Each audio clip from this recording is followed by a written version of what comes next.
12वीत असणाऱ्या सगळ्या विद्यार्थ्यांचं आज रविवारच्या या जादाच्या असणाऱ्या तासामध्ये मी स्वागत करतो. म्हणजे खरं तर रविवार असताना सुद्धा तुम्ही जर प्रेझेंटली दाखवत असाल तर एक चांगली गोष्ट नक्कीच आहे. तुम्हाला गरज आहे, म्हणजे त्या गरजेला धरून तुम्ही खरं तर आज नक्की माझ्या या तासाला हजर राहिला. आणि तुम्हाला कालच मी ती गुड न्यूज दिली होती की बाबा 25% जो सिलेबस आहे तो सिलेबस कमी झाला. कुठला कमी झालाय? जो गेल्या वर्षी कमी झाला होता तोच या वर्षी कमी झालाय. म्हणजे आपण या टॉपिकचा विचार करत असताना जर हेलिकल मोशन असेल किंवा हेलिकल स्प्रिंग असेल आणि सायक्लेट्रॉन असेल, ही जी 2 आर्टिकल्स आहेत, ती 2 आर्टिकल्स आपल्या सिलेबस मध्ये नाही, म्हणजे ते कमी झाले.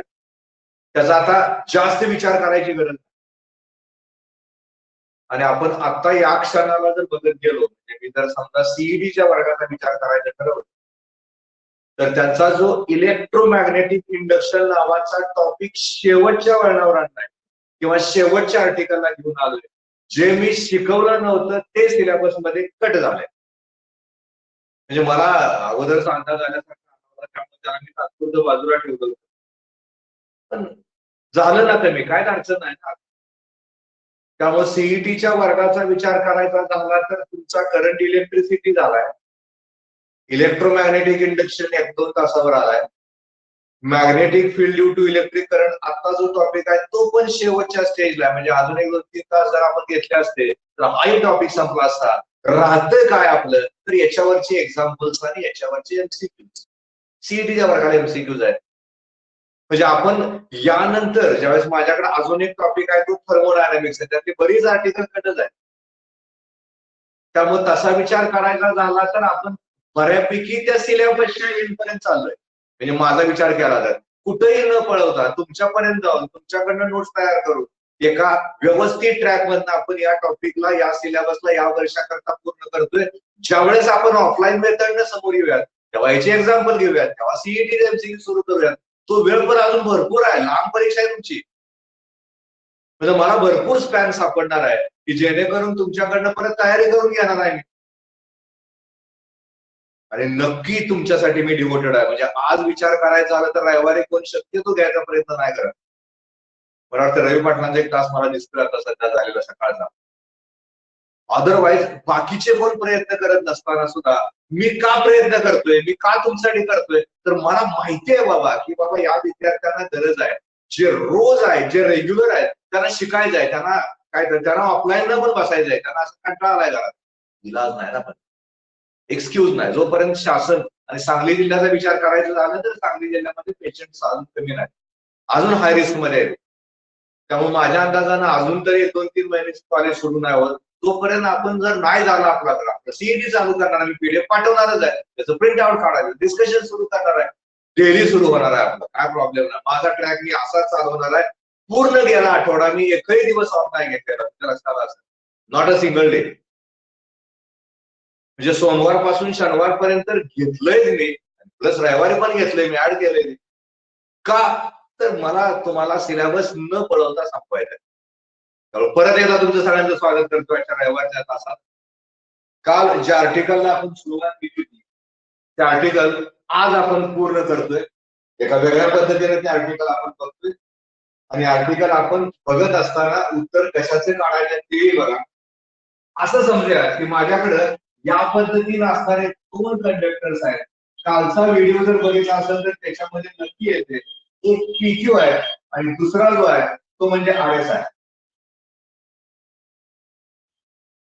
हे जे 2 कंडक्टर्स आहेत त्या 2 कंडक्टर मधनं वाहणारा जो करंट आहे तो वेगवेगळा आहे, पण दोन्ही असणाऱ्या करंटची जी दिशा आहे ती दिशा सारखी आहे. कंडक्टर पीक्यू मधनं वाहणारा करंट I1 आहे, कंडक्टर आरएस मधनं वाहणारा करंट I2 आहे आणि हे जे 2 कंडक्टर्स आहेत त्याच्यामधलं जे उभं अंतर आहे ते ए आहे.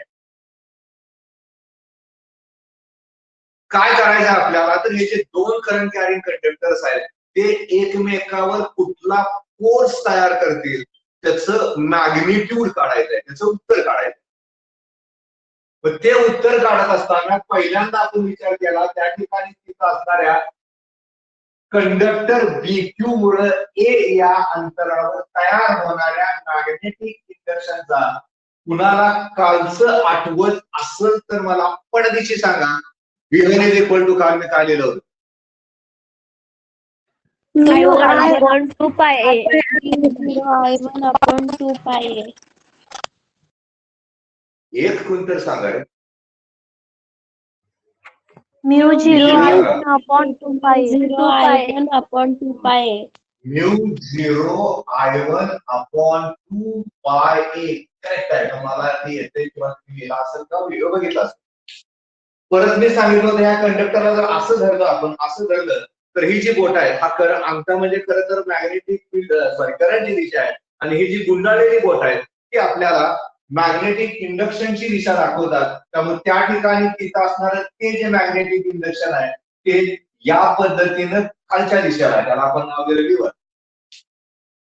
आता काय होतंय V1 या मॅग्नेटिक इंडक्शन मध्ये किंवा मॅग्नेटिक फील्ड मध्ये RS नावाचा करंट कॅरिंग कंडक्टर की ज्याच्यामधनं I2 एवढ्या अमाऊंटचा करंट वाहतोय तो आलाय. जर हा RS नावाचा कंडक्टर आहे त्याच्यामधनं वाहणारा करंट I2 आहे तो V1 ह्या मॅग्नेटिक फील्ड मध्ये येत असेल तर मग आपण असा विचार केला की त्याच्यावर एक प्रकारचा फोर्स तयार होईल. तो फोर्स काढत असताना आपण एक फॉर्म्युला लिहिला होता V1 I1 आणि L. I1 नाही I2 त्याचा करंट I2 या कंडक्टर मधला असणारा जो करंट आहे तो I2 आहे. कंडक्टरच्या लांबीचा विचार केला तर लांबी L आहे. ऍक्च्युली त्या ठिकाणी तिथं असणारा तो जो अँगल आहे तो 90 डिग्री आहे. त्यामुळे हा जो RS कंडक्टर आहे त्याच्यावरचा जो फोर्स आहे त्याचं जे मॅग्निट्यूड आहे ते V1 I2 L झालं. याला मी तात्पुरतं इक्वेशन नंबर 2 देतो आणि इक्वेशन नंबर 1 चा वापर करून त्या ठिकाणी F1 चं उत्तर काढतो आणि F1 चं जे उत्तर आहे ते μ0 I1 अपॉन 2 पाय a आलं I2 आलं इंटू L आलं. म्हणजे F1 चं जे उत्तर आहे ते μ0 I1 I2 L अपॉन 2 पाय a.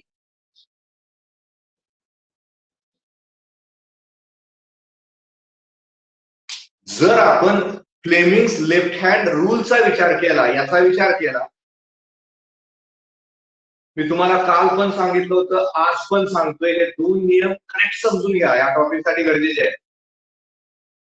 सीईटीतल्या MCQ ची उत्तरं काढत असताना आपल्याला बऱ्याच वेळा दोन उत्तर सारखे असतात पण दिशा वेगवेगळ्या दिलेल्या असतात. त्या दिशा जर आपल्याला कळल्याच नाही तर आपली दिशाही नावस्था होईल.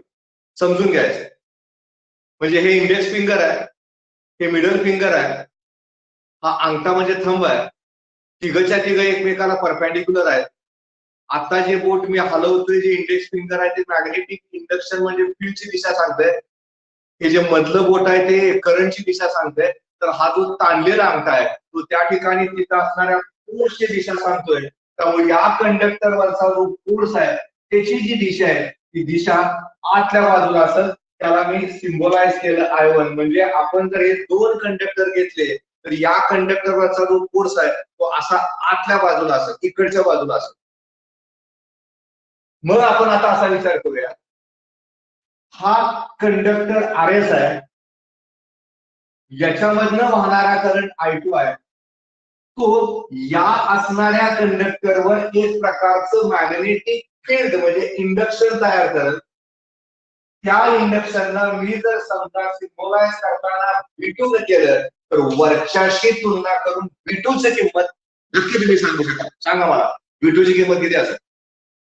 μ0 I2 upon 2 pi. Right. μ0 I2 upon 2 पाय a याला इक्वेशन नंबर मी 4 देतोय.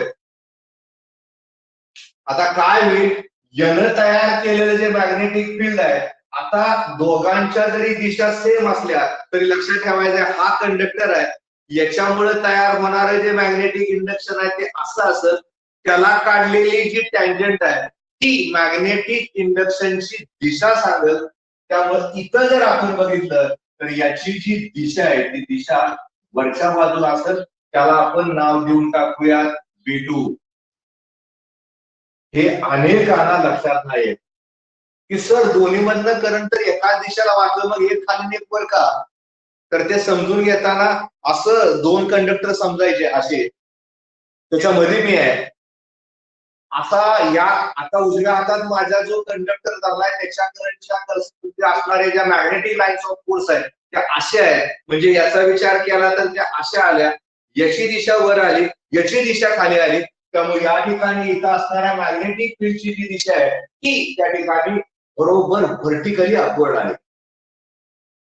मग परत एकदा आपण काय करूया, याच्यावर असणारा जो फोर्स आहे, कारण या असणाऱ्या करंट कॅरिंग कंडक्टर मुळे तयार होणाऱ्या मॅग्नेटिक फील्ड मध्ये हा PQ कंडक्टर आहे, त्याच्यावर एक प्रकारचा फोर्स तयार होईल. तो जो फोर्स आहे त्याला जर मी F2 म्हणलं तर परत एकदा कम्पेअर करून तुम्ही सांगू शकाल की sir F2 is equal to हे आहे I2 L I2A.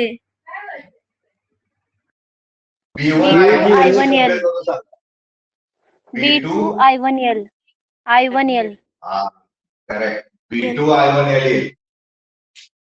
कारण या कंडक्टर जो आहे त्यातनं वाहणारा करंट जो आहे तो करंट I1 आहे. हा करंट I1 आहे. याच्या असणाऱ्या कंडक्टरचा विचार केला तर त्याचे जे मॅग्नेटिक फील्ड आहे किंवा तो जो मॅग्नेटिक फील्ड मध्ये आलाय ते फील्ड B2 आहे. त्यामुळे F2 चा विचार करत असताना या ठिकाणी आले B2 I1L, त्याला इक्वेशन नंबर 3 दिला आपण. आणि आता करस्पॉन्डिंग असणारा जे फोर्स आहे त्याचं जर उत्तर काढायचं ठरवलं तर त्या ठिकाणी तिथं असणारं ते जे उत्तर आहे ते उत्तर B2 ची किंमत माझी μ0 I2 अपॉन 2πa आहे. इंटू करूयात आपण आणि ऍक्च्युली त्या ठिकाणी तिथं असणारं ते L आहे. म्हणजे I2 आहे, सॉरी इथं I1 पण ऑलरेडी आहे, त्या ठिकाणी आलं L. याचा अर्थ असा झाला F2 चं उत्तर माझं आलं μ0 I1 I2 L upon 2πa. किंमत बदललीच नाही. तर 3 नंबरचं इक्वेशन आणि या ठिकाणी इथं असणारं 6 नंबरचं इक्वेशन जर तुम्ही बघितलं तर त्यात बदल नाही होत, सेम येतो, फोर्स बदलत नाही. म्हणजे हा फोर्स झाला माझा μ0 I1 I2 L upon 2πa झाला. हा फोर्स झाला μ0 I1 I2 L upon 2πa झाला. म्हणजे याच्या दिशेचा विचार केला आणि परत त्याच नियमाचा आधार घेतला तर हा जो फोर्स आहे हा फोर्स आतल्या दिशेला तयार होतो. कारण या करंटची दिशा उलटी बदल झाल्यामुळं तो जो फोर्स आहे तो आतल्या दिशेला तयार होईल. म्हणजे दोन कंडक्टर आहे, हा या बाजूला झाला, हा या बाजूला झाला. याचा अर्थ या दोघांमध्ये असणारा जो फोर्स आहे तो अट्रॅक्टिव्ह फोर्स होतो. अनेक वेळा मल्टिपल चॉईस क्वेश्चन मध्ये आपल्याला असणारं जे उत्तर आहे ते जर कॅपिटल F चं विचारलं असेल, दोन उत्तरं आपण काढली पण दोन्हीच्या दोन्ही सारखी आहेत, इथं नक्की लक्षात ठेवायचंय दोन कंडक्टर मधनं वाहणारा जर करंट एकाच दिशेला असेल तर त्या ठिकाणी तिथं असणारा तो जो फोर्स आहे तो अट्रॅक्टिव्ह नेचरचा असतो. आणि दोघांमधनं वाहणारा करंट जर एकमेकाला अपोजिट असेल तर त्याच्यामध्ये ऍक्च्युली जो फोर्स तयार होतो तो रिपल्सिव्ह नेचरचा असतो. दोन्ही ठिकाणी फॉर्म्युला तोच, मॅग्नेट्यूड तेच, विसरायचं नाही. हे पुस्तकात इतकं क्लिअर नाही दिलेलं, ते इतकं शंभर करताय ना, याच्यापेक्षा या मेथडनं आता इतकं क्लिअर होतंय. फळा जर व्यवस्थित तुम्ही जर बघितला तर तुम्हाला हे विसरणारच नाही. मी काय सांगितलं बघा आल्या मी सिलेबसच्या एंडच्या दिशेने चाललोय. म्हणजे बकडईचा विचार केला तर त्यांच्याकडे माझा एकच टॉपिक राहतो तो थर्मोडायनामिक्स. मी दोनच टॉपिक त्यांना घेणार आहे. त्यातला एक हा टॉपिक आपला आता शेवटच्या स्टेजला आहे आणि थर्मोडायनामिक्स. म्हणजे दोन टॉपिक तुमच्या वर्गावर आणि 4 टॉपिक 12 CETच्या वर्गावर. ते दोन टॉपिक त्यांचे 3 झालेत. एकच थर्मोडायनामिक्स तुमच्या बरोबर कॉमन होऊन जाईल. त्यामुळे तिथं पण मला अडचण आता नाही.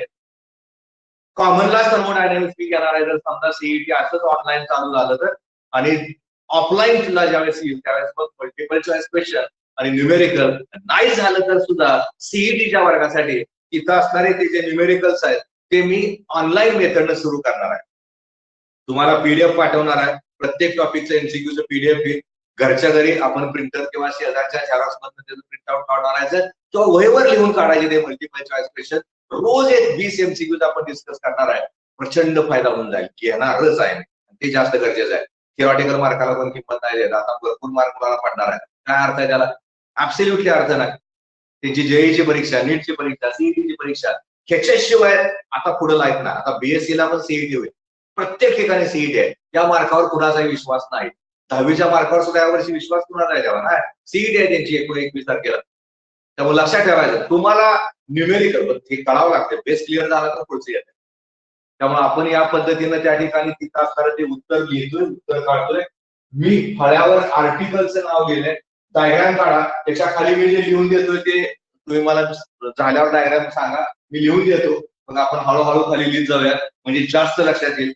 सुरुवातीला वर लिहा, force between two long straight parallel current carrying conductors. आर्टिकलचं नाव थोडं बदलून दिले पण ते लिहा आणि मी सांगतो तसं लिहित चला. फक्त डायग्राम झाल्यानंतर मला सांगा. सगळ्यांना क्लिअर दिसतोय का फळा पण आज? हो सर. होय. डायग्राम अगोदर काढा, मी खाली सांगतो तसं करा. पीक्यू आणि आरएस दोन कंडक्टर दाखवा, दोघांची लांबी सेम दाखवा. एक V1 खालच्या बाजूला, V2 वरच्या बाजूला दाखवा. F1 आतल्या बाजूला, F2 पण आतल्या बाजूला दाखवा.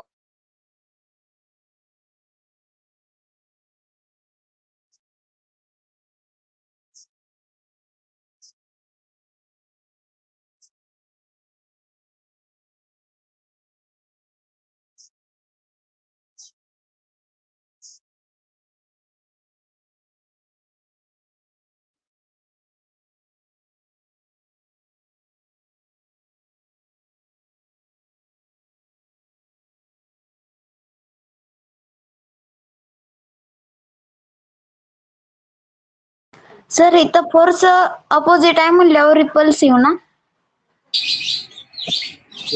आतल्या बाजूला दोन कंडक्टर एकमेकांवर ओढणार नाहीत का? F1 पण आतमध्ये ओढतोय आणि F2 पण आतमध्ये ओढतोय, मग रिपल्सिव्ह कसं होईल? अट्रॅक्टिव्ह होईल.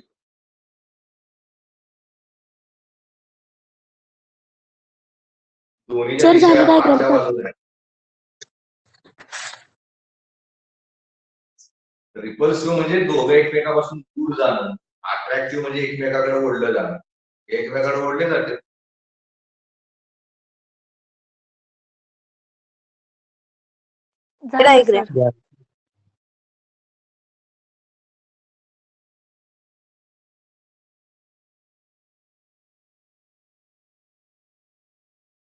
झाले का? हो हो झालंय. हो सर. गड्यांचं झाले का? मुलं आणि मुली, मुलांचं झाले का? मुलांचा आवाज येईना का? गप झाला का? झाले औदुंबर? हो सर. हा सर. लिहा खाल्या.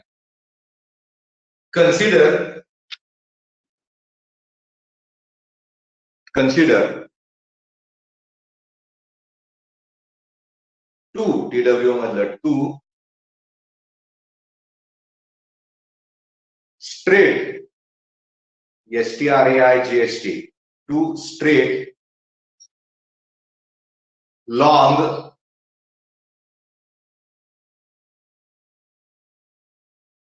parallel conductors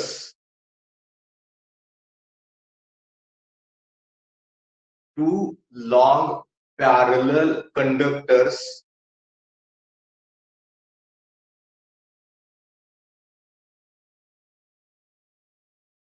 separated by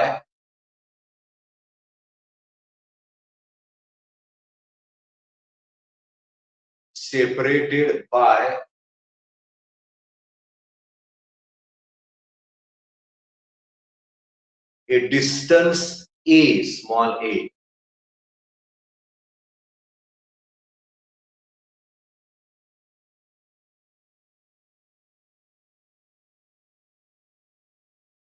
separated by a distance a.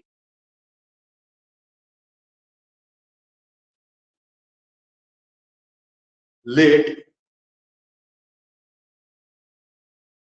I1 and I2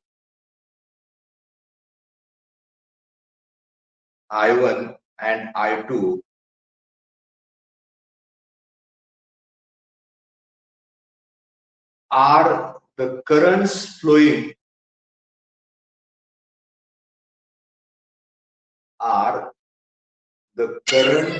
flowing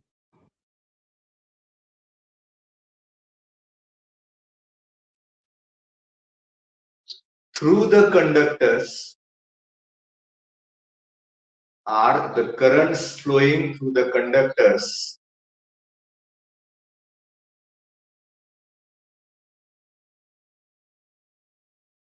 PQ and RS.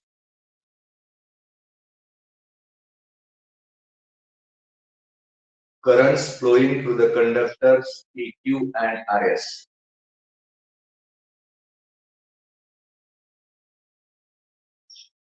लिहिलेगा हो सर. हो. and L is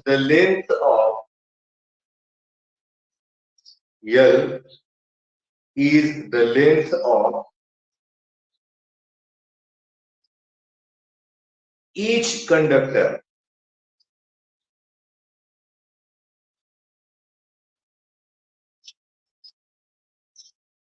L is the length of each conductor.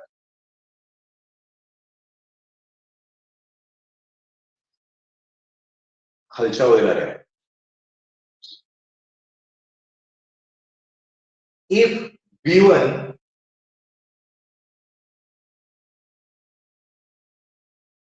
is the magnetic field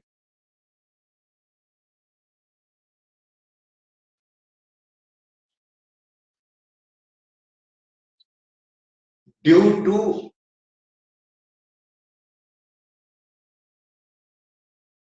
current flowing, B1 is the magnetic field due to current flowing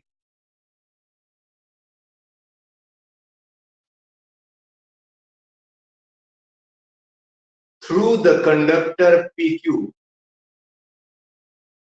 Current flowing through the conductor PQ. Then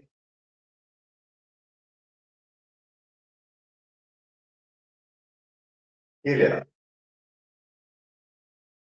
B1 is equal to mu 0 I1 upon 2 pi A. B1 is equal to mu 0 I1 upon 2 pi A. त्याला equation number 1 द्या.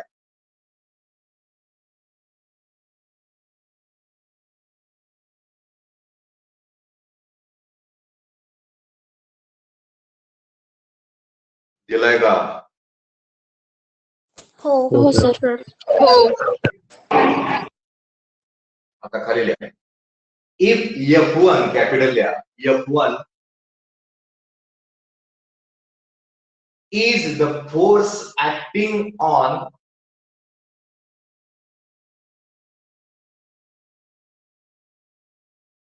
conductor RS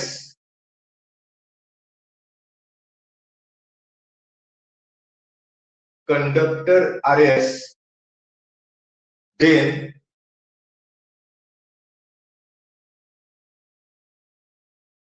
F1 चा formula लिहा. F1 is equal to B1 I2L. माझं बोट आहे बघा तिथं.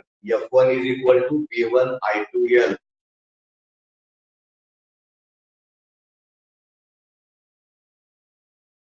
त्याला equation number 2 द्या.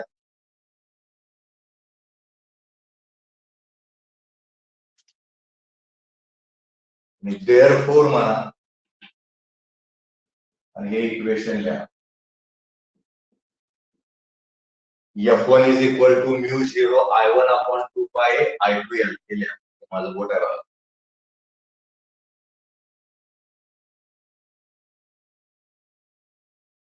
आणि त्याच्या खाली 3 नंबरचं बनलंय, ज्याला चौकोन केला ते बनलंय. झाल्यावर सांगा.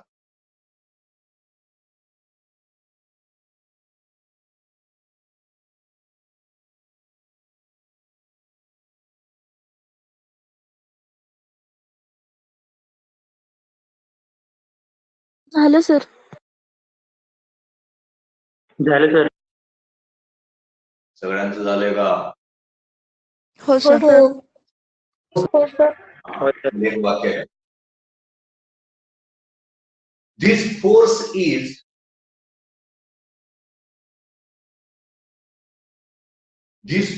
is directed towards the conductor PQ. This force is directed towards the conductor PQ.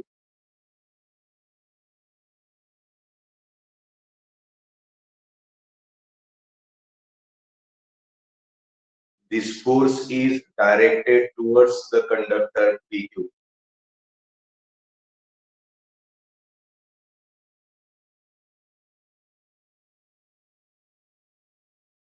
आता खाली लिहा.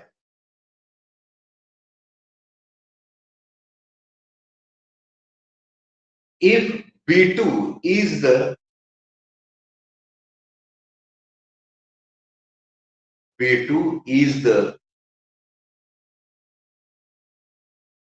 magnetic field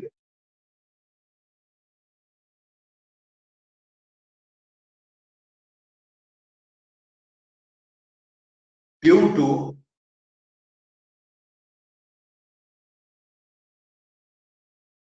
current flowing through the conductor RS,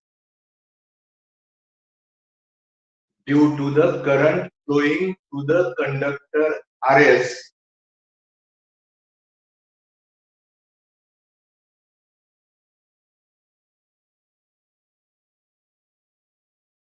then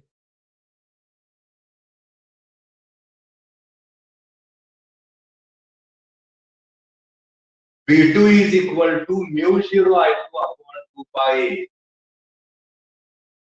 B2 is equal to mu 0 I2 upon 2 pi A.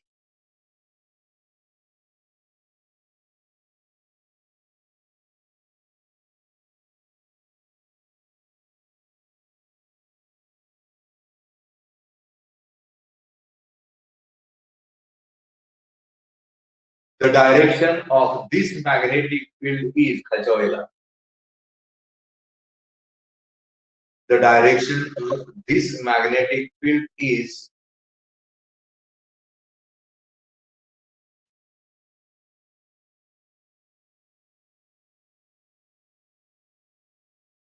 directed upward. Directed upward.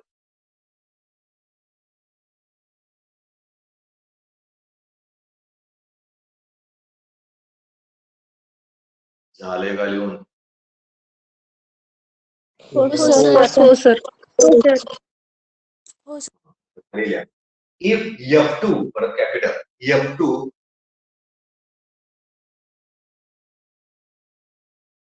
is the force acting, F2 is the force acting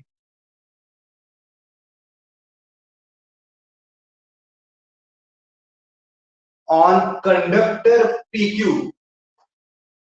F2 is the force acting on conductor PQ.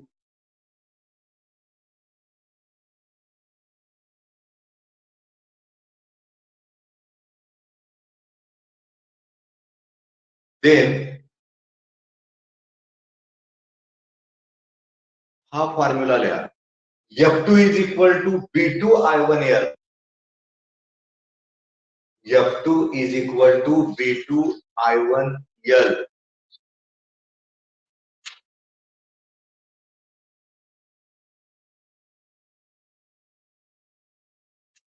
त्याच्या खाली गेल्या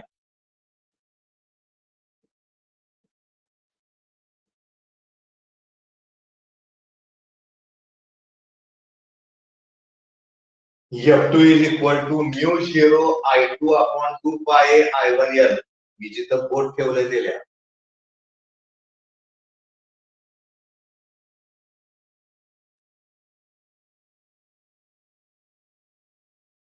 mu 0 I2 I1L upon 2 पाय A लिहा.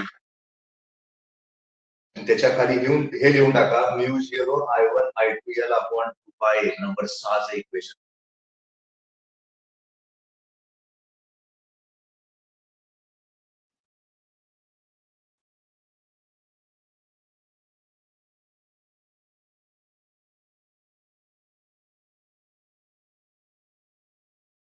Mu 0 I1 I2L upon 2 पाय. तुम्ही same आहे काय पर्यंत केस येत झाले का लिहून? हो सर झालं. हा आता खाली लिहावा स्टार करून लिहा. This shows that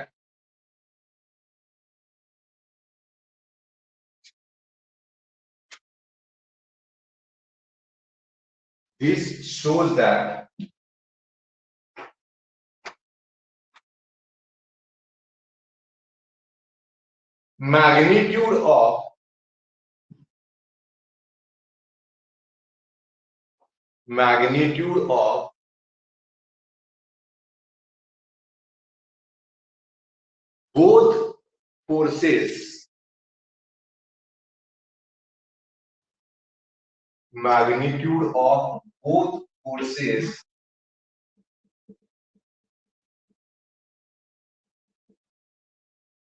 acting on two conductors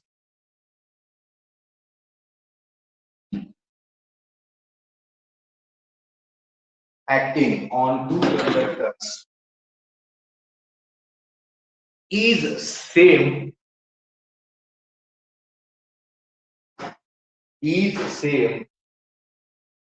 that is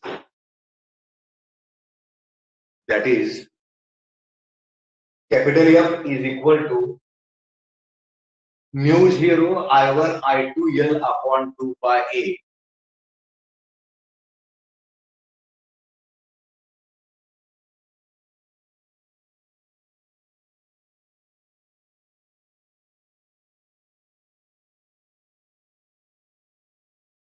चालेगा? होय. होय सर. हो सर. आता स्टार करा खाली एक पहिलं वाक्य लिहा. When current flowing through the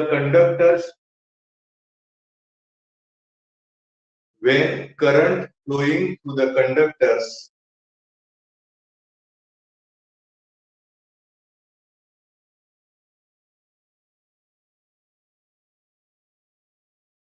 is in same direction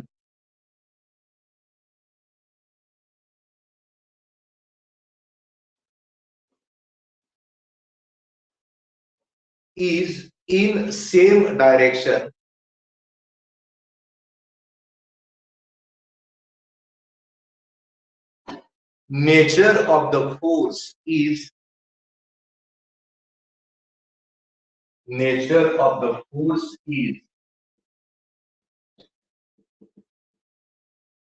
attractive. Nature of the force is attractive.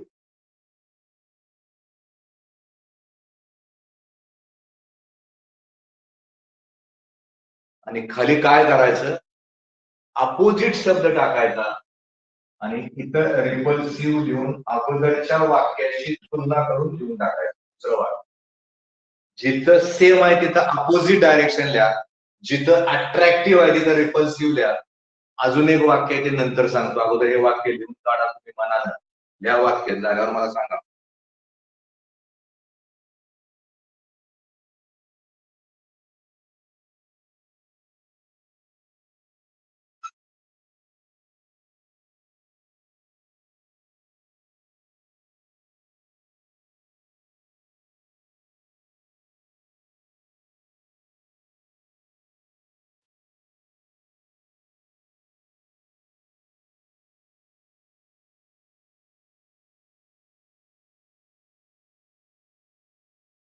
झालं सर. झालं सर. झालं का सगळ्यांचं? हो झालं. साक्षी, हो सर. आता खाली एक वाक्य लिहायचं, ते सुद्धा स्टार करून लिहा. देअरफोर शब्द लिहा. Therefore force per unit length, force per unit length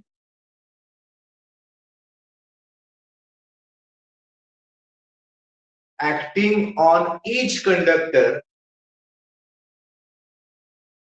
force per unit length acting on each conductor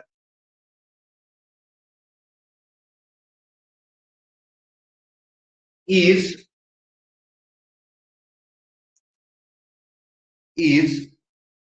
याला सिम्बॉल स्मॉल एफ लिहायचं, पुढे लिहिताना कॅपिटल एफ अपॉन एल लिहायचं, आणि मग इथं लक्षात ठेवायचं फक्त स्मॉल एल ला कॅन्सल करायचं आणि हा फॉर्म्युला असा लिहायचा. एल कॅन्सल होईल ना, कॅपिटल एफ अपॉन एल केले आपण, स्मॉल एल ला स्मॉल एल कॅन्सल होईल, त्यामुळे एफ अपॉन एल करताना म्यू 0 I1 I2 अपॉन 2 पाय ए असं ते इक्वेशन तयार होईल.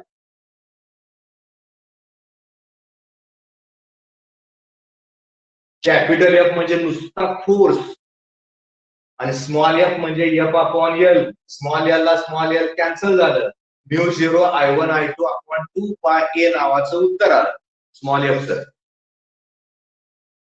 दोन्ही एफ मधला फरक समजून घ्या. हे फोर्स अपॉन लेंथ आहे आणि हा फोर्स आहे, त्या प्रत्येक असणाऱ्या कंडक्टरवरचा फोर्स आहे. Same current attractive, opposite current repulsive, एवढं डोक्यात ठेवायचं, फॉर्म्युला पाठ करायचा, मग एक्झाम्पलला आपण झटाझटा सुरुवात करू शकतो. पण पहिल्यांदा हे यायला पाहिजे. झाले का लिहून? हो सर. स्मॉल एफचं एकक काय असेल आणि कॅपिटल एफचं एकक काय असेल? पहिल्यांदा कॅपिटल एफचे एकक सांगा. Newton. Capital F Newton correct आहे, कारण फोर्स आहे. स्मॉल एफचं काय असतं? Newton per metre. राईट, त्या पूजानं सांगितलं बघा, न्यूटन पर मीटर. आलेल्या SI unit of capital F is newton. Capital शब्द लिहू नका. SI unit of capital F is Newton.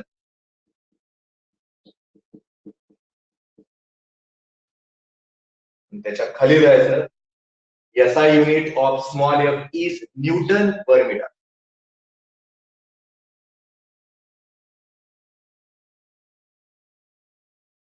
SI unit of small f is Newton per meter.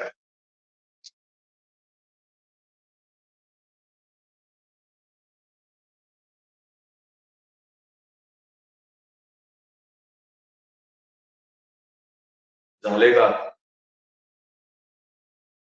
हो sir. हो. सगळ्यांचं झालंय? हो सर. ठीक आहे, आता मी पुसून टाकतो सगळं फळ्यावरचं अगोदरचं जे लिहिलं.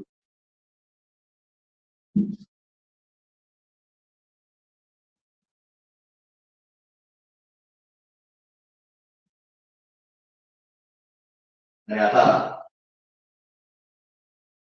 ज्या आर्टिकलचं पीडीएफ मी अगोदरच तुमच्या ग्रुपवर पाठवलंय त्याचं डिस्कशन मी आता करतो. बघितलंय का ते पीडीएफ? तुम्हाला मिळालंय का? तुमच्या ग्रुपवर पाठवलं होतं मी काल. हो सर. आता ते जे आहे म्हणजे लिहून द्यायचं मी टाळलंय.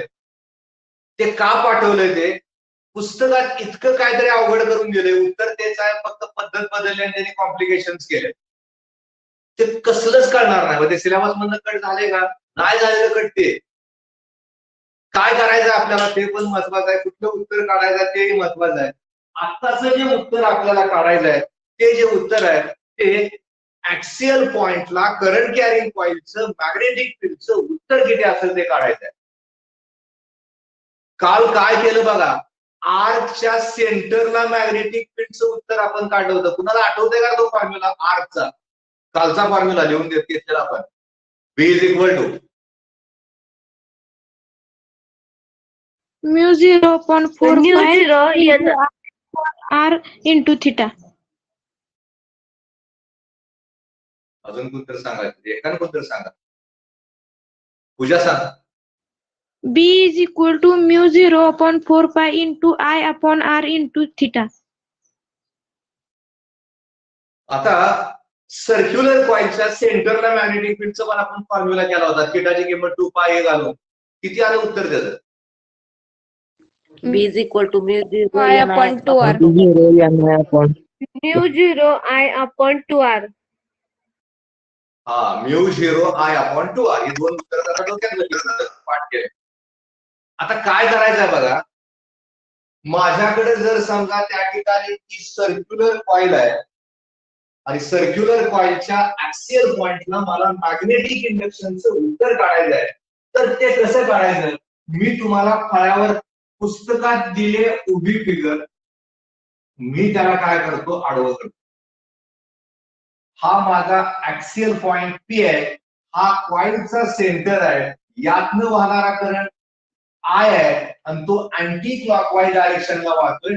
मला त्या कॉइलच्या या पॉइंटला मॅग्नेटिक इंडक्शनचं उत्तर काढायचं आहे. म्हणजे काय?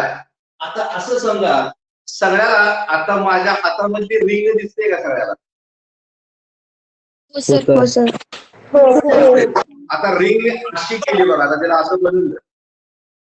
मगाशी अशी केली आपण, मगाशी मला उत्तर तुम्ही याच्या सेंटरचं दिलंय, त्याला मी आता असं करतो आणि असं केल्यानंतर याचा हा सेंटर झाला आणि हा पॉइंट माझा इथं आला. ही रिंग झाली माझी, म्हणजे सर्क्युलर पॉइंट झाली. हा त्याचा सेंटर झाला, हा पॉइंट माझा इथं आला, याला ऍक्सियल पॉइंट म्हणतात. या सेंटर पासूनच इथपर्यंत जे अंतर आहे ते अंतर एक्स आहे. इथं मॅग्नेटिक फील्ड किती असेल त्याचं उत्तर काढायचं आहे. बघा आपण कसं करत चाललोय बघा. स्ट्रेट करंट कॅरिंग कंडक्टरचं उत्तर काढलं, म्यू 0 अपॉन 2 पाय आलं. पुन्हा सर्क्युलर कॉइलचं उत्तर काढलं, सेंटरचं, आर्कचं उत्तर काढलं. आणि आता जे उत्तर काढायचं आहे ते आपल्याला, अशा प्रकारची जर कॉइल असेल आणि हा पी पॉइंट याच्या सेंटर पासून एक्स एवढ्या अंतरावर असेल आणि मला मॅग्नेटिक फील्डचं उत्तर तिथलं काढायचं असेल, तर ते उत्तर कसं काढायचं, हा याच्यामध्ये सगळ्यात महत्वाचा भाग आहे. नीट बघा, जरा थोडीशी अवघड पण वेगळी पद्धत आहे. आपण काय करूया, ही जी कॉइल आहे, या कॉइलचा जो रेडियस आहे, त्या रेडियसला आपण या ठिकाणी सिम्बॉलाइज करत असताना ए करूया, त्याला ए म्हणूया, रेडियस ए आहे. त्याच्यानंतर मग याच्यापासून हा जो पॉइंट आहे तो याला घेऊया, हे अंतर आपण आर घेऊया. आता कसं होणार आहे, ही कॉइल अशी उभी आहे, म्हणजे माझा जर हात जर दाखवला तर ही अशी कॉइल आहे. जर कॉइल अशी असेल आणि हा जर त्या ठिकाणी तिथं असणाऱ्या त्या कॉइलचा जर सरफेस असेल, एक लहानसा तुकडा जर डीएल असेल, त्याचा जर फॉर्म्युला मला इथं द्यायचा झाला, तर तो जो फॉर्म्युला आहे तो mu 0 upon 4 pi I DL sine theta upon R square येईल. नवीन नाही फॉर्म्युला, आपण 1000 वेळा वापरलाय. त्याला आता तात्पुरतं मी B1 म्हणतो. मी काय करणार आहे, याला ए नाव देतो, याला बी नाव देतो. याही ठिकाणी लहानसा तुकडा आहे, इथं पण लहानसा तुकडा आहे. आणि जर थिटाचा विचार तिथं केला तर त्याची किंमत 90 डिग्री आहे. साइन 90चं उत्तर 1 आहे. त्यामुळे dB1 चा विचार केला तर mu 0 upon 4 pi I DL upon R square येईल. याला वाटलं तर तिथं इक्वेशन नंबर 1 घेऊया. याची जी दिशा आहे ती अशी, या पद्धतीने आपण dB1 असं नाव. मग याचा विचार केला तर हे पण तसंच आहे. काय फरक आहे, त्याच्या कन्सर्निंग जर आपण बघितलं तर ते dB2 येईल, त्याची किंमत 30 येईल, पण त्याची दिशा अशी खाली आहे. म्हणजे आपल्याला या दोन दिशेचा विचार नक्की करावा लागेल. dB1 आणि dB2 पण दोघांचं मॅग्निट्यूड मात्र सेम आहे. आपण काय करूया, याला असा एक परपेंडिक्युलर काढूया, याला पण परपेंडिक्युलर काढूया. इथला अँगल त्या ठिकाणी आपण अल्फा घेऊयात. आता काय करायचंय, हा अँगल जर अल्फा झाला तर या ठिकाणी इथं असणारा जो अँगल आहे तो सुद्धा अल्फा होईल जर जॉमेट्रीचा विचार केला तर. हा जो BB1 आहे त्याला मला कॉम्पोनंट रिझॉल्व्ह करायचे. आता हा प्रकार तुम्हाला बँकिंग ऑफ बोर्ड नावाच्या टॉपिकला आपण येतो. कॉम्पोनंट रिझॉल्व्ह करत असताना एक गोष्ट नेहमी लक्षात ठेवायची, अँगलच्या शेजारचा जो कॉम्पोनंट आहे तो नेहमी कॉसच असतो. याचा अर्थ असा झाला, इथला कॉम्पोनंट माझा DB1 कॉस अल्फा आला, इथला कॉम्पोनंट माझा DB2 कॉस अल्फा आला आणि या ठिकाणचा जो कॉम्पोनंट आहे तो DB1 साइन अल्फा आला आणि इथला आला DB2 साइन अल्फा. दोन्ही एकमेकावर आले. इथं जर बघितलं तर दोन्ही एकमेकावर ओव्हरलॅप झाले. म्हणजे हा माझा DB1 याच्यामुळे तयार झालेला मॅग्नेटिक फील्ड वेक्टर आहे, DB2 याच्यामुळे तयार झालेला मॅग्नेटिक फील्ड वेक्टर आहे. करंट या पद्धतीनं अँटी क्लॉकवाईज डायरेक्शनला वाहणार आहे. DB1 चं उत्तर μ0/4 पाय ideal sine theta upon r square आहे. DB2 चं पण तेच येईल, त्यात बदल नाही होणार. DB1 DB2 सेम आहे. दोघांच्या मॅग्निट्यूडचा विचार केला तर तिथं असणारं ते जे मॅग्निट्यूड आहे ते बदलणारच नाही. इथं फक्त एक गोष्ट नक्की लक्षात ठेवा, मला उत्तर काढत असताना DB1 कॉस अल्फाचं मॅग्निट्यूड सेम आहे, DB2 कॉस अल्फाचं मॅग्निट्यूड सेम आहे. दोघांच्या दिशा मात्र एकमेकाला अपोजिट आहेत. अशा जर दिशा एकमेकाला अपोजिट असतील तर रिझल्टंट फोर्स उत्तर किती असेल? 0. 0.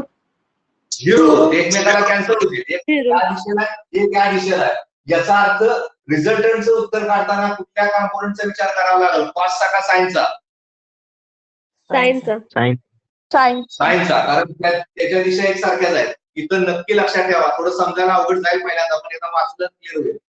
अल्फाच्या शेजारचा कॉस उरलेला साइन हा या दिशेला आहे, हा खालच्या दिशेला आहे. दोघांचं मॅग्निट्यूड सेम आहे, दोघे एकमेकाला अपोजिट आहेत, एकमेकाला न्यूट्रल करतील, त्यामुळे तिथं रिझल्टंट कॅन्सल होईल. इकडे DB1 साइन अल्फा आहे, इकडे DB2 साइन अल्फा आहे. मला बीचं उत्तर काढायचं आहे, रिझल्टंटचं उत्तर काढायचं आहे. मी इंटिग्रेशन पण घेऊ शकतो किंवा त्या ठिकाणी तिथं असणाऱ्या त्या समेशनचा पण वापर करू शकतो. म्हणजे मी इथं DB1 साइन अल्फा समेशन मध्ये लिहिलंय. सगळे साइन अल्फाचे कॉम्पोनंट एकत्रित केल्यानंतरच मला रिझल्टंट मॅग्नेटिक फील्डचं उत्तर मिळतं. साइन का याचं उत्तर इथं आहे. कॉस का नाही तर एकमेकाला ते कॅन्सल होत आहेत. They are cancels with each other. Resultant force is 0. That's why B is equal to summation DB1 sine alpha. मग फक्त थोडं मॅथमॅटिक्स तिथं वापरायचं आहे आणि मग रिझल्टंटचं उत्तर आपल्याला काढायचं आहे. समेशनला मी तसंच ठेवतो. DB1 ची जी किंमत आहे ती किंमत आपण इथं ठेवूयात. किंमत आपली अशी आहे μ0/4 पाय IDL अपॉन r स्क्वेअर.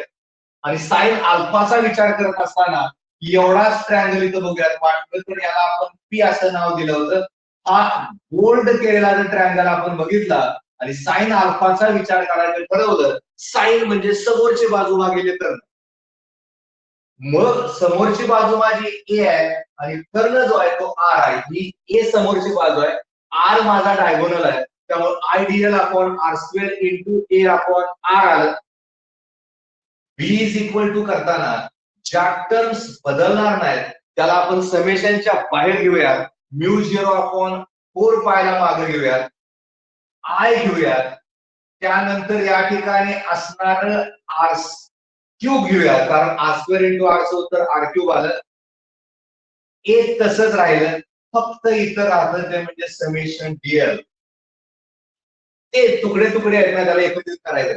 त्यामुळे इथं जर आपण बघितलं तर μ0/4 पाय कॉन्स्टंट टर्म आहे. समेशन साइनच्या बाहेर घेतलं, I पण बदलणार नाही, A पण बदलणार नाही, R पण बदलणार नाही. r स्क्वेअर इंटू r केल्यानंतर r क्यूब आलं. या ठिकाणी समेशन DL झालं. DL चा अर्थ एवढा लहानसा तुकडा झाला. मला सांगा, सगळ्या लहानशा तुकड्याला जर एकत्रित केलं तर सर्कलचा काय होतोय?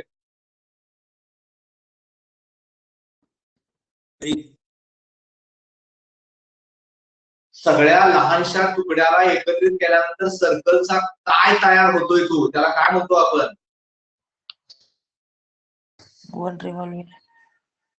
सर्कमफरन्स, त्याला परिघ म्हणतात. आणि जर परिघाचा विचार करायचा झाला तर मग सांगा समेशन डीएल ची किंमत किती असेल? 2 पाय आर. आर नाही तर 2 पाय आर. ए लिहिले, त्यामुळे समेशन डीएल ची किंमत आपली ए येईल. त्यामुळे इथं जर लिहायचं झालं तर B is equal to μ0 upon 4 pi I upon R cube आलं. इथं ए तसंच आलं, इथं 2 पाय ए आलं समेशन डीएल चं उत्तर.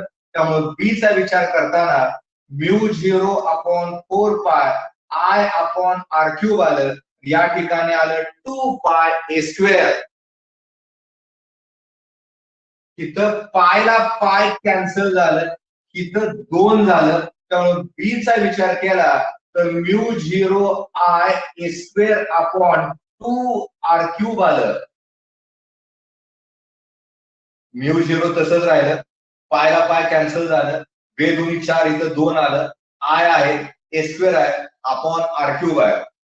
आता फक्त आर क्यूबचं उत्तर काढलं का आपण फॉर्म्युल्याच्या शेवटी आल्यासारखं झालं. आर क्यूबचं उत्तर कसं काढायचं ते नीट बघा, कळतं आपल्याला. इथं बघा, हा ट्रायंगल बघा, इथं पर्यंत कळलं का? μ0 I A square upon 2 R cube पर्यंत कळले का सगळ्याला? हो सर. होय सर. आता मला सांगा, मी जिथं बोट फिरवतोय तो कसला ट्रायंगल आहे? Right angle triangle. आता मागे पण आपण वापरले राईट अँगल ट्रायंगल. कशाचा वापर करतोय? पायथागोरस थेरमचा विचार केला तर इथं काय R square is equal to A square plus X square. कर्णाचा वर्ग बरोबर 2 बाजूच्या वर्गांची बेरीज. कर्ण माझा आर आहे, त्याचा वर्ग झाला. ही बाजू ए आहे, त्याचा वर्ग झाला. ही बाजू एक्स आहे, त्याचा वर्ग झाला. R square is equal to A square plus X square आलं. आर चा विचार केला तर या ठिकाणी अंडर रूट मध्ये येणार आहे ए स्क्वेअर प्लस एक्स स्क्वेअर. आपण काल परवा पण केलं होतं, जर अंडर रूट असेल तर त्याची पॉवर असते हाफ. याचा विचार केला तर याची पॉवर 1 आहे. पाया जर सारखा असेल तर घातांकाची बेरीज आहे. RHS माझं सॉरी आर क्यूब येईल आणि इकडची बाजू बघितली तर मग ए स्क्वेअर प्लस एक्स स्क्वेअर झालं. हे 1 आहे, हे अर्धा आहे, पाया सारखा आहे. 1 अधिक अर्ध, 1 अधिक 1 भागिले 2 चं उत्तर किती येतं बघितलं आपण? 3/2. 3/2 करेक्ट आहे. ए स्क्वेअर प्लस एक्स स्क्वेअर चं उत्तर आपलं 3/2 आलं. आणि आपण याला जर इथे ठेवलं तर B is equal to μ0 I A square upon 2 into bracket R square plus X square raise to 3/2. हा एक फॉर्म्युला म्हणून याला पाठ करावा लागतो. थोडासा मोठा फॉर्म्युला आहे, त्यामुळे तो पाठ करताना 2-4 वेळा जर लिहून काढला तर मला भविष्यात त्या तासाला नक्की तुम्ही सांगू शकाल. त्यामुळे इथं जर आपण बघितलं तर उत्तर आलं μ0 I A square upon 2 into bracket R square plus X square raise to 3/2. वेगवेगळ्या स्टेप्सचा आधार घेतलाय आपण, डायग्रामचा आधार घेतला आपण, कोण कुणाला कॅन्सल होते ते बघितलंय. आज दुपारी तर तुम्हाला तासच नाही आता, समजा तुमचा मोकळा वेळ आहे तुमच्याकडे. नोट्स ऑलरेडी तुम्हाला ते PDF पाठवले, लिहून काढायचं, पाटी पेन्सिल घ्यायची, रफ पेपर घ्यायचा, 1-2 वेळा लिहून बघायचं. 2दा द्या, तिसऱ्यांदा तुम्ही मला बिन बघता सांगू शकाल अशी अवस्था आहे. इतकं क्लिअर मी आता तुम्हाला सांगितलंय. आज रविवारी जादा घ्यायचं कारण तेच आहे, कारण आपण 10ला सुरू केलं ना, आता 11 वाजले. 1 तास आपण शिकतोय ऑनलाईनच्या मेथडनं. जेवढं शक्य आहे तेवढं जादा घ्यायचा मी प्रयत्न करतोय. मी केलेलंच आहे, पहिल्यापासूनच करतोय की. त्यामुळे तुम्हाला हे आत्ताचं आर्टिकल नक्की कळत. मग आता फक्त अँपियर्स लॉ आणि त्याचे ऍप्लिकेशन राहतात. अदरवाईज आपला magnetic field due to electric current नावाचा टॉपिक 99% संपण्यात जमा आहे. 1% शेवटचा आर्टिकल राहतं, ते आपण पुढच्या तासाला घेणार आहे. म्हणजे ज्यावेळेस आपण परत एकत्रित येऊयात तेव्हा ते घेणार आहोत. त्यामुळे आपण अभ्यास करायचा आहे, काळजी घ्यायची आहे. त्या ठिकाणी तो अभ्यास केला. आता मी सीईटीच्या वर्गावर येत असताना EMIचा तेवढा शेवट करणार आहे आणि त्यांच्या वर्गावर MCQs मी सुरुवात करणार आहे. म्हणजे आपल्याला सगळं परफेक्टली येत जाईल. सगळ्यांनी नोट्स तयार ठेवा. ऑफलाईन आलं का नोट्स बघायला सुरुवात, हे लक्षातच ठेवायचं. आणि आता लवकर सुरू होईल असं वाटतंय सध्या तरी. झालं तर चांगलं झालं, चांगला आपला परत परफेक्ट होऊन जाणार आहे. आता हे शिकवणार नाही मी परत काय, हे जे व्हिडिओज पण आहेत सगळंच आहे ना, काय तोटा आहे तुम्हाला? व्यवस्थित आपलं चाललंय आणि अगदी शांतपणे चाललोय. कुठेही रोज एकच आर्टिकल घेतले मागं, आज 1 तास होता त्यामुळे 2 आर्टिकल घेतले, एक लिहून दिलंय, एक न लिहिता तुम्हाला पाठवलंय. त्यामुळे परत एकदा काळजी घ्या स्वतःची, घरच्यांची, आरोग्याची काळजी घ्या. छानपैकी मस्त आजचा दिवस घालवा. दुपारच्या नंतर आता काहीच अभ्यास करू नका, फ्रेश व्हा जरा, इकडे तिकडे फिरा, काय फरक नाही घरातल्या घरात. आणि मग संध्याकाळी काय करायचं ते सगळं क्लिअर करून घ्यायचं. आज सरांनी आपल्याला सांगितले तर आजच्या आज क्लिअर करून घ्या. बाकी धन्यवाद.